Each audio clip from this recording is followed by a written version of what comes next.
WWL First News. Good afternoon. It's 4 o'clock. I'm Ian Ozan on your official weather station, WWL. Partly cloudy across the metro area, 64 degrees in Kenner, New Orleans, and Slidell. Well, we've made it. We've made it past Mardi Gras. Today's the day where I think we're all taking it a little slow, but I hope you find some time to get outside, soak up some sun, because it's going to be gorgeous.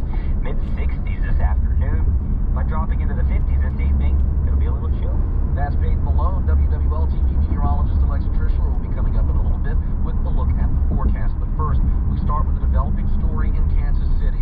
We know that one of the victims is deceased. That person, one of the victims of multiple gunmen who shot into a crowd at the Kansas City Chiefs Super Bowl victory celebration. CBS News special report. Multiple people were shot at the Kansas City Chiefs Super Bowl victory rally.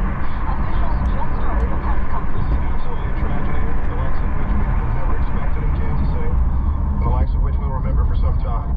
Officers could be seen running into Union Station with guns drawn. This woman described the scene. Heard the pops, which we thought were fireworks, and we started seeing the crowd come towards us. KMBZ reporter Brian Law. From reports from the Kansas City, Missouri Police Department, the shots initially came from a parking garage directly next to Union Station, where the stage was set up for the team for the rally. From hospital officials across Kansas City, as many as 15 victims are being treated. And we are hearing at least one person was killed. 2 people were taken into custody. CBS News special report.